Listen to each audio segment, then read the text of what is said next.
आम्हा 5 कळशांच्या सगळ्याच पद्धती वेगळ्या असतात, तशा करंज्यासुद्धा आगळ्या वेगळ्या पत्रीच्या असतात. त्या करतानासुद्धा फार काळजी घ्यावी लागते. हे जे आहे ते सारण आहे.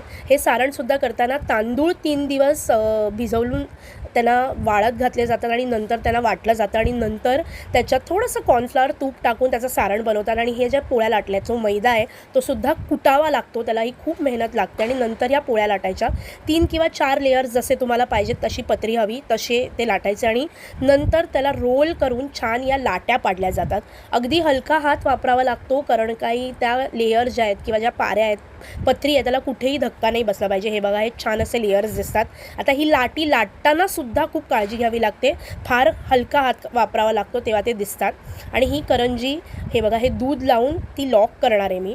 पण करंजीचं आमचं जे हे पुरण आहे ते सुद्धा आगळं वेगळं असतं आणि आमची करंजी अजिबात पोकळ नसते, म्हणजे खुळखुळी नसते, त्यामुळे पूर्ण ती भरावी लागते.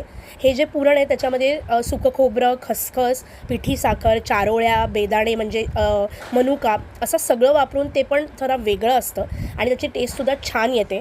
आणि ही बघा, पूर्ण भरलेली करंजी असते, अजिबात पोकळ नाही. काही ठिकाणी रंगसुद्धा वापरले जातात, त्यामुळे ती खुलून येते. अगदी छान पत्र्या सुटतात आणि ती तळतानासुद्धा काळजी घ्यावी लागते, नंतरसुद्धा स्टोअर करताना काळजी घ्यावी लागते. तर ह्या आहेत आमच्या पत्रीच्या करंज्या. तुमच्याकडे करंज्या कशा बनतात आणि याबद्दल तुम्हाला माहिती होती का आम्हाला नक्की सांगा. अधिक माहितीसाठी कमेंट नक्की करा. पुन्हा भेटूच.